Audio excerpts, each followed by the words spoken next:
آیت کریمہ نمبر 61۔ اعوذ باللہ من الشیطان الرجیم، بسم اللہ الرحمن الرحیم۔ ومنهم الذین یؤذون النبی ویقولون هو اذن قل اذن خیر لکم یؤمن باللہ ویؤمن للمؤمنین ورحمۃ للذین آمنوا منکم والذین یؤذون رسول اللہ لهم عذاب علیم یحلفون باللہ لکم لیرضوکم واللہ ورسولہ احق ان یرضوہ ان کانوا مؤمنین ألم يعلموا أنه من يحادد الله ورسوله فأن له نار جهنم خالدا فيها ذلك الخزي العظيم۔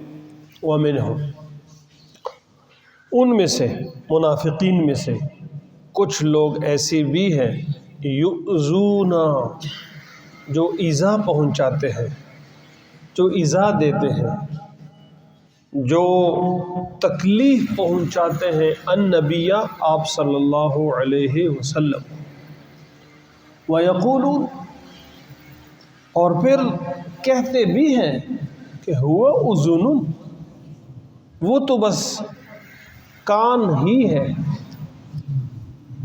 قل، اے پیغمبر آپ ان کو فرما دیجئے، اذن خیر لکم، کہ وہ کان ہی ہے بہتری کے لیے، یؤمن باللہ، جو اللہ پر ایمان لاتے ہیں، ویؤمن للمؤمنین، اور یقین رکھتے ہیں مومنوں پر، ورحمۃ للذین، اور وہ رحمت ہے ان لوگوں کے لیے جو ایمان لائے ہیں تم میں سے، والذین یؤذون رسول اللہ، وہ لوگ جو رسول اللہ صلی اللہ علیہ وسلم کو ستاتے ہیں، تکلیف پہنچاتے ہیں، لہم عذاب، ہوگا ان کے لیے خامخواہ لازمی عذاب، علیم، دردناک عذاب۔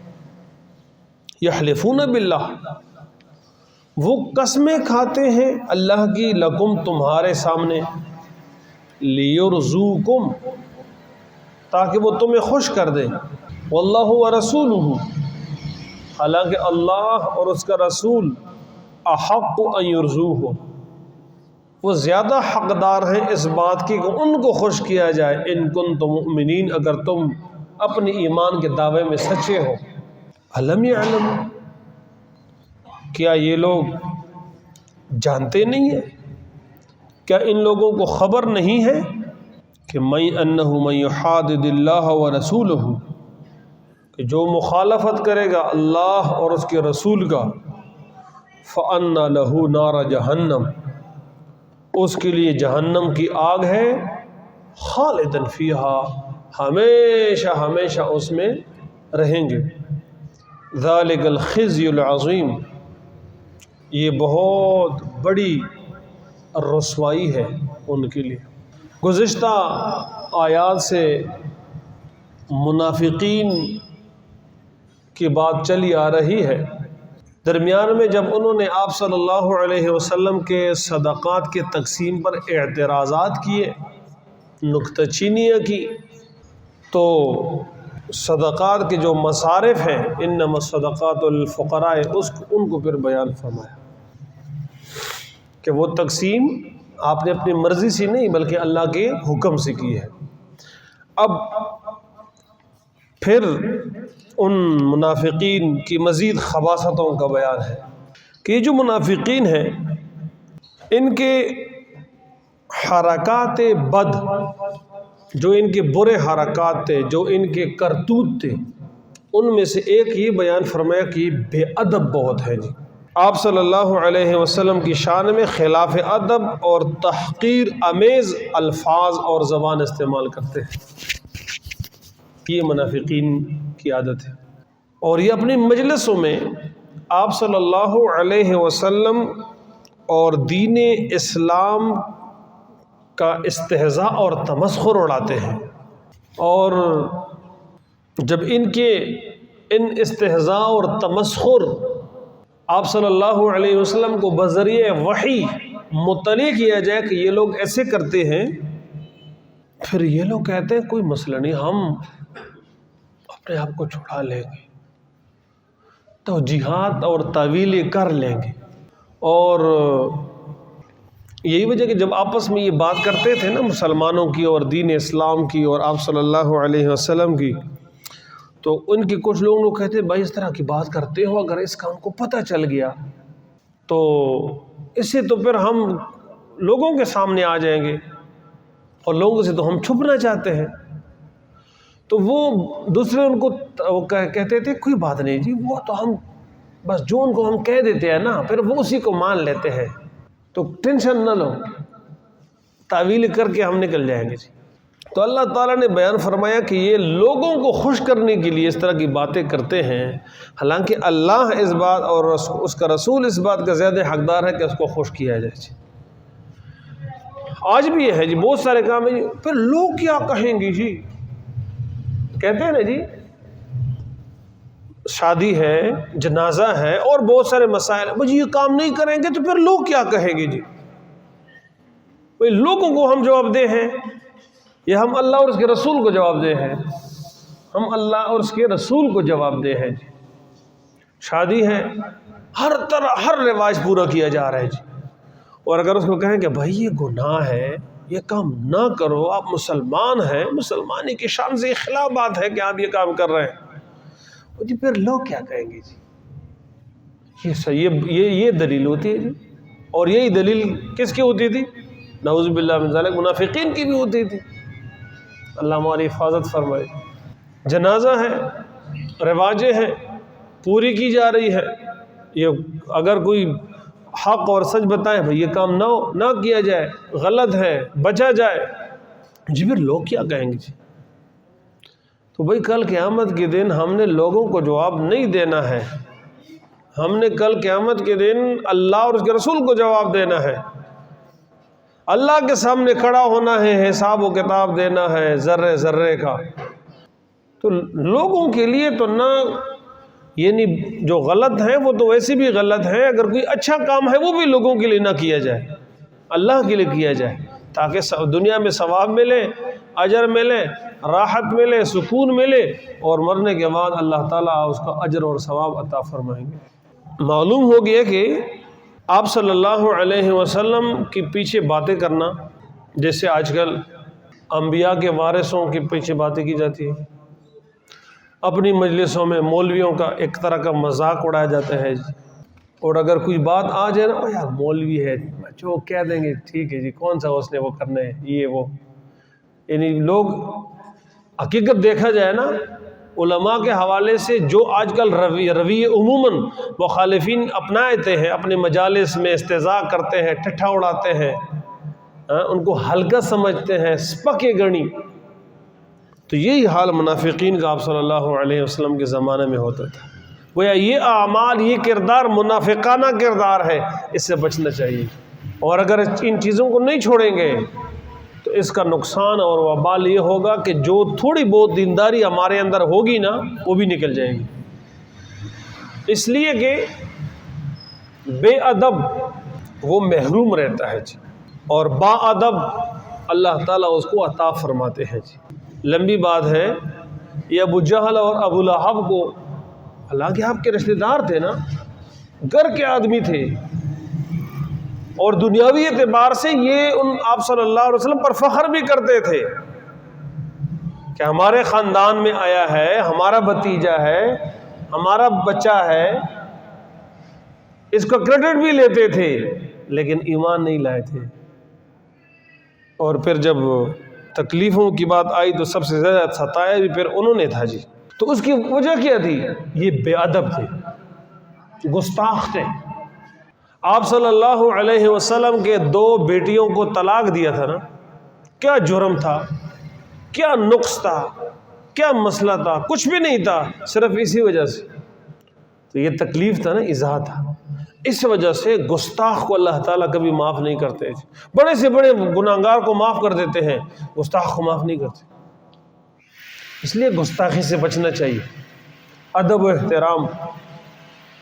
اور کس چیز کا ادب و احترام؟ مسجد کا ادب و احترام، مسجد کی چیزوں کا ادب و احترام، دین کا احترام، دین کے جو متعلقات ہیں ان کا احترام، علماء کا آج ہمارے معاشرے میں ویسے ایک بات کر رہا ہوں میں سمجھانے کے لیے، لوگ کہتے ہیں نا جی کہ گاڑی میں سیٹ کا مسئلہ ہو کہ جی یہ لیڈیز سیٹ ہے جی، کہیں قطار لگی ہوئی ہو، کہیں فلاں ہو تو بھائی خاتون ہے جی دے دے، کوئی بات ٹھیک ہے جی، اچھی بات ہے جی، لیکن اسی دین کے اندر تو عالم دین کا بھی احترام ہے نا۔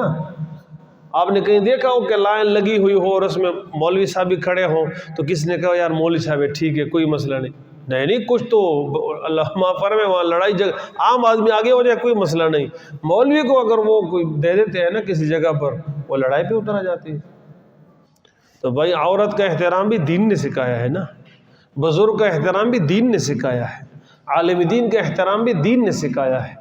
حدیث میں کیا فرمایا گیا کہ جو چھوٹوں پر شفقت نہ کرے، بڑوں کا احترام نہ کرے، علماء کی قدر نہ کرے، لیس منا، وہ ہم میں سے ہے ہی نہیں۔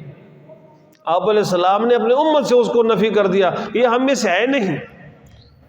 تو اس لیے ہم بڑوں کا احترام بھی کریں، چھوٹوں پر شفقت بھی کریں اور علماء کی قدر بھی کریں۔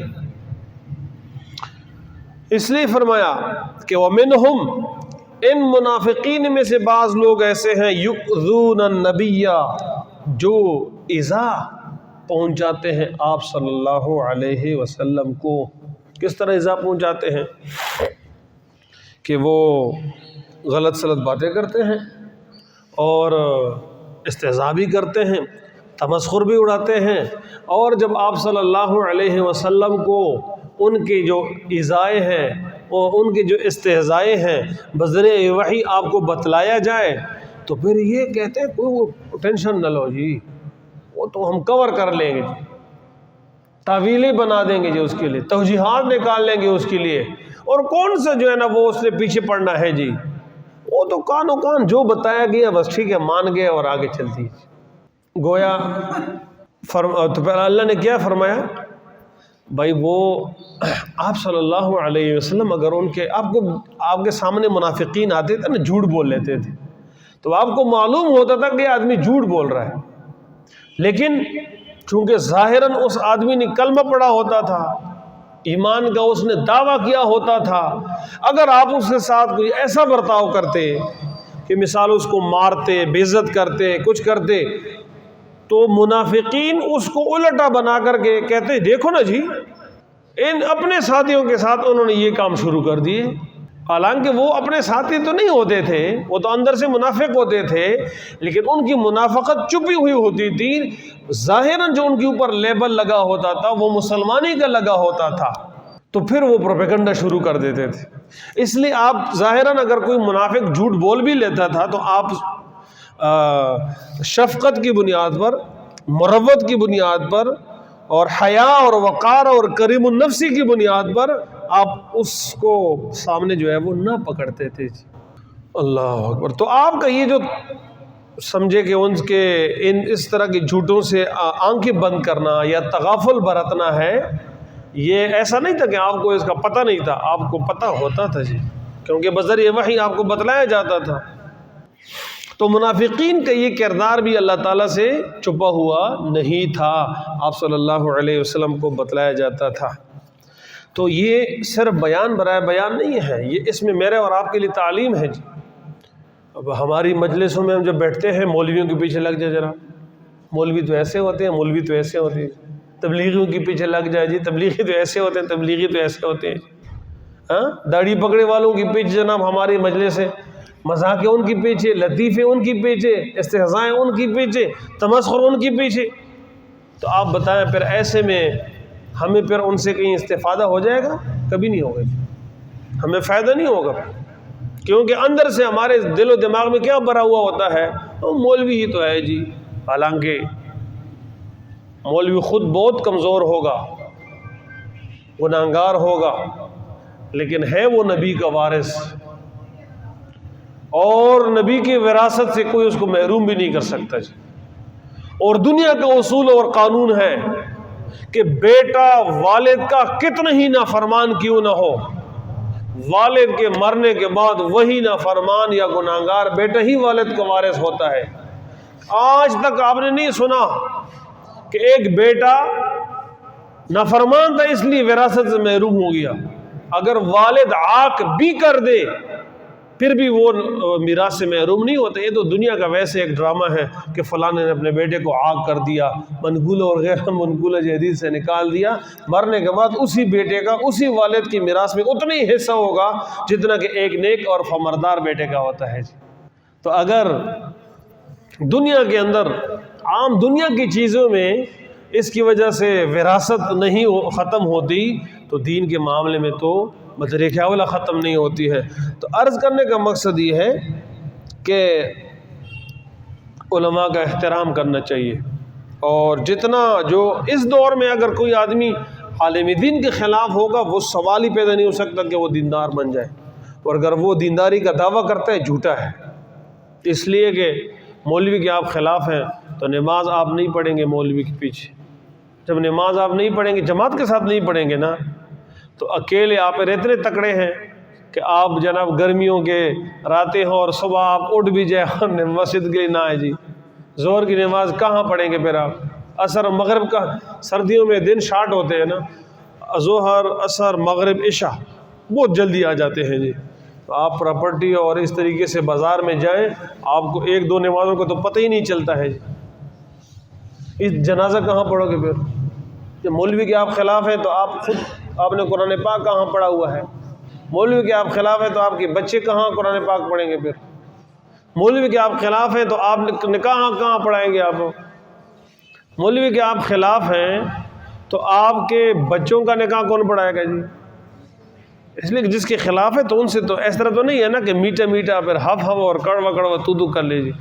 تو عرض کرنے کا مقصد یہ ہے کہ یہ مولوی کسی فرد کا نام نہیں ہے، بلکہ یہ اللہ اور بندوں کے درمیان میں ایک واسطے کا نام ہے، ایک رابطے کا نام ہے، ایک ذریعہ ہے دین کے سمجھنے کا۔ آپ صلی اللہ علیہ وسلم، اس کے بعد صحابہ، تابعین، تبع تابعین، اولیاء، بزرگان دین، سلسلہ در سلسلہ، اور یہ قیامت تک اسی طرح چلتا رہے گا جی۔ میرے اور آپ کے نہ ماننے سے مولویت ختم نہیں ہوگی، مولویت قیامت تک رہے گی۔ ہاں اگر ہم اور آپ قدر نہیں کریں گے تو کیا ہوگا کہ پھر ہمارے معاشرے میں مولوی ختم ہو جائیں گے، وہ دوسرے معاشرے میں اللہ تعالیٰ لوگوں کو پیدا فرما دیں گے کہ وہ پھر دین کی خدمت کریں گے جی۔ اللہ تعالیٰ ہمیں ان کی قدر نصیب فرمائے۔ اس لیے فرمائے وَمِنْهُمْ، ان منافقین میں سے، الذین، وہ لوگ ہیں، یؤذون النبی، کچھ ایسے لوگ بھی ہیں جو نبی کو ایذا دیتے ہیں، تکلیف، گناہ کرنا یہ نبی کو تکلیف دینا ہے جی، کوئی بھی گناہ ہو، اس لیے گناہ سے بچنا چاہیے۔ وَيَقُولُونَ، اچھا نبی کے بارے میں غلط باتیں بھی کرتے ہیں، بے ادبی، گستاخی، تمسخر، استہزاء بھی کرتے ہیں، اور جب ان کو کہا جائے کہ بھائی ان باتوں کا اگر ان کو پتہ چلا پھر تو ان کی منافقت ظاہر ہو جائے گی، تو کہتے ہیں ہوا اذن، وہ تو کان ہی ہے، یعنی کان و کان ہے، بس جو کہہ دیا سن لیا اور چل دیے جی، بس کون سا جو ہے اس پر کوئی کارروائی ہوگی یا وہ سامنے آپ کو پکڑ لیں گے یا کچھ کہیں گی جی۔ ایسے بیوقوف تھے، غلط کام بھی کرتے تھے اور اس کے پھر توجیہ بھی بناتے تھے، پھر کوئی گالی کوئی نہیں جی۔ قول پیغمبر آپ فرما دیجیے ہو اذن خیر لکم، وہ کان ہیں اور وہ خیر اور شر دونوں سنتے ہیں، اور آپ لوگ جو جھوٹ اور غلط بیانی کرتے ہیں اس کو بھی وہ سنتے ہیں، لیکن اس کو وہ نظر انداز کرتے ہیں، ہاں جو فائدے والی بات ہے اس کو پھر وہ سن لیتے ہیں اور اس کا جواب دیتے ہیں، اور شر والی بات ایسا نہیں ہے کہ وہ سمجھتا نہیں ہے، وہ سمجھتا ہے، سنتا ہے، لیکن اس پر پھر ریئیکشن نہیں دیتا، صرف اس وجہ سے کہ وہ حیا کا پیکر ہے اور وقار اور سنجیدگی اور متانت کا وہ کیا ہے، مینار نور ہے، اس وجہ سے۔ جس طرح ہمارے معاشرے میں کہ کوئی آدمی مولوی کی بےزتی کرے نا تو مولوی سامنے سے جواب نہیں دیتا، تو لوگ کیا کہتے ہیں، وہ مولوی ویسے بھی کسی کو جواب نہیں دیتے، کہتے کہ نہیں کہتے؟ اور اگر کوئی ذرا کڑ پھینچ آدمی ہو کوئی ذرا سرمایہ جاگیردار آدمی ہو، وہ گالم گلوچ والا آدمی ہو، تو لوگ کیا کہتے ہیں جی وہ جی اس کے سامنے نہ جاؤ، وہ ایسا ہے بےزتی کر لے گا، گھر تک بھگا کے چھوڑے گا، یہ کرے گا وہ کرے گا. ایسا ہے کہ نہیں جی؟ حالانکہ اس کے پاس بھی وہی ایک زبان ہے، دو ہاتھ ہے، ایک سر ہے، اور مولوی کے پاس بھی وہی دو ہاتھ ہیں اور سارا کچھ، کوئی کمی اس کے اندر نہیں ہے. لیکن مولوی میں کیا ہوتا ہے؟ مروت ہوتے ہیں، حیا ہوتی ہے. اب زبان زد عام چوک اور چوراہا پر آپ کو وہ گالم گلوچ تو نہیں دے سکتا ہے نا. آپ اگر کچھ کہیں گی بھی تو وہ سر اٹھا کے چلا جائے گا کہ ٹھیک ہے اللہ تعالیٰ آپ سے پوچھے. جی یؤمن باللہ، جو اللہ پر ایمان رکھتے ہیں، ویؤمن للمؤمنین، اور ایمان والوں پر وہ یقین رکھتے ہیں مومنوں پر، ورحمت للذین آمنوا منکم، اور رحمت ہے ان لوگوں کے لیے جنہوں نے ایمان لایا تم میں سے، والذین یؤذون رسول اللہ، واضح الفاظ میں جو رسول اللہ صلی اللہ علیہ وسلم کو ایذا پہنچاتے ہیں، تکلیف پہنچاتے ہیں، لہم عذاب علیم، ان کے لیے دردناک عذاب ہے. پہلے اگر کسی نے کیا ہے تب بھی اللہ تعالیٰ نے اس کو عبرت کا نشان بنایا ہے، آج بھی اگر کوئی کر رہا ہے واضح ہے. مثالیں موجود ہیں، جس نے کیا ہے اس کو اللہ تعالیٰ نے نشان عبرت بنایا ہے. اور یہ قیامت تک یہ اصول ہے، ایسا نہیں ہے کہ اوروں کے لیے نہیں ہے. جی نبی کی حرمت کے قانون کو کالا قانون کہو گے تو دن دہاڑے جو ہے وہ مردار ہو جاؤ گے. مثال سامنے ہے. جی اور نبی کی حرمت کا ایسا قانون ہے کہ اللہ تعالیٰ اس کو معاف نہیں کرتے. اس پر کوئی امت بھی اس پر کوئی کمپرومائز نہیں کرتی اور نہ کرنا چاہیے. جی کوئی سمجھوتا نبی کی حرمت پر نہیں کرنا چاہیے. یہ کیسی مسلمانی ہوگی؟ آپ کے سامنے نبی کی گستاخی ہو رہی ہوگی اور آپ اس کو برداشت کریں گے؟ جی نہیں ہو سکتے. جس کے اندر ایمان کی رمق بھی موجود ہو، یہ ایک بہت حساس موضوع ہے. جی اسی وجہ سے آپ دیکھتے ہیں یورپ، ناروے، ڈنمارک اور یہ ممالک، فرانس کے اندر یہ لوگ کیا کرتے ہیں، جب ان کے اندر وہ بڑھ جائے نا تو یہ یا تو قرآن کی گستاخی کرتے ہیں یا نبی علیہ الصلوۃ والسلام کی گستاخی کرتے ہیں. کیوں؟ اس وجہ سے کہ وہ سمجھتے ہیں کہ یہ ایسی چیزیں ہیں کہ اس سے امت مسلمہ کو درد اور تکلیف پہنچائی جاتی ہے. اللہ تعالی ہماری حفاظت فرمائے. تو فرمایا جو رسول اللہ کو ایذا دیتے ہیں، تکلیف دیتے ہیں، ستاتے ہیں، لہم عذاب علیم، ان کے لیے دردناک عذاب ہے. اس لیے نبی علیہ السلام کا احترام کرنا چاہیے، آپ کے طریقوں کا احترام کرنا چاہیے، آپ کے سنتوں کا مذاق نہیں اڑانا چاہیے. آپ کے سنتوں کا مذاق بھی آپ کو تکلیف پہنچانا ہے. جی یحلفون باللہ لکم، یہ وہ بات ہے جی کہ جب ان سے کہا جائے نا کہ بھائی تمہارے جھوٹ یہ پکڑا جائے گا، تو کہتے ہیں یحلفون باللہ، یہ مسلمانوں کے سامنے قسمیں اٹھاتے ہیں، لیرزوکم، تاکہ وہ اگر کوئی بات اس طرح آ جائے نا قسمیں اٹھاتے ہیں، نہیں نہیں جی ہم تو تمہارے ساتھ ہیں، ہم تو ایسے ہیں، نہیں جی یہ تو سوچ بھی نہیں ہو سکتا، ایسا کب ہو سکتا ہے جی، ایسا نہیں ہو سکتا، تاکہ ان کو ہو جائے کہ نہیں نہیں ایسی بات نہیں ہے. تو عام لوگوں کے خوش کرنے کے لیے اس طرح کے جھوٹے قسمیں اٹھاتے ہو، حالانکہ اللہ اس بات کے زیادہ حقدار ہے کہ اس کو خوش اور راضی رکھا جائے. تو اللہ کی رضا کے لیے کام کرو، لوگوں کو چھوڑو. جی کوئی خوش ہوگا کوئی ناراض ہوگا. ان کانوا مؤمنین، اگر یہ اپنے ایمان کے دعوے کے اندر سچے ہیں، لیکن حقیقت یہ ہے کہ یہ لوگ اپنے ایمان کے دعوے میں سچے نہیں ہیں، وہ تو منافق ہیں. علم یعلموا، کیا ان لوگوں کو پتہ نہیں ہے انہ من یحادد اللہ ورسولہ، جو اللہ اور اس کے رسول کی مخالفت کرے گا. اللہ کی مخالفت کیا ہے؟ کہ اللہ کو نہ مانے، اللہ کے حکموں کو نہ مانے. اور رسول اللہ کی مخالفت کیا ہے؟ کہ رسول اللہ صلی اللہ علیہ وسلم کے طریقوں کو نہ مانے. جو ایسا کرے گا فَأَنَّ لَهُ نَارَ جہنم، اس کے لیے جہنم کی آگ ہے، خالداً فیہا، ہمیشہ ہمیشہ کے لیے. آج بھی یہ اصول ہے، آج بھی یہی بات ہے. ایسا نہیں کہ یہ صرف اس وقت کے لیے تھا. آج بھی اگر کوئی اللہ اور اس کے رسول کے حکم کی مخالفت کرے گا اس کے لیے دردناک عذاب ہے، جہنم کے اندر ہمیشہ ہمیشہ کے لیے جلے گا. اور ایسے جملوں سے کوئی فرق نہیں پڑتا کہ اگر کوئی کہے یہ مولوی کون ہوتا ہے مجھے جہنمی کہنے والا یا میرے بارے میں اس طرح کی فتویٰ دینے والا. جی آپ اللہ کے حکموں کو توڑیں علی الاعلان، نبی کے حکموں کو توڑیں، اعلان، اللہ پر ایمان نہ رکھیں، رسول اللہ صلی اللہ علیہ وسلم کی گستاخی کریں، اور مولوی پھر آپ کو کچھ کہے بھی نہیں، ایسا کب ہو سکتا ہے جی؟ تو مولوی نے تو صرف بتایا ہے، کام تو آپ اس آدمی خود کیا ہوتا ہے کہ جس نے اللہ کے حکموں کو توڑا ہوتا ہے اور نبی علیہ السلام کی گستاخی کی ہوتی ہے جی۔ ذالک الخزی العظیم، یہ بہت بڑی رسوائی ہے۔ اللہ تعالی ہمیں قرآن پاک کی سمجھ نصیب فرمائے۔ الحمدللہ رب العالمین۔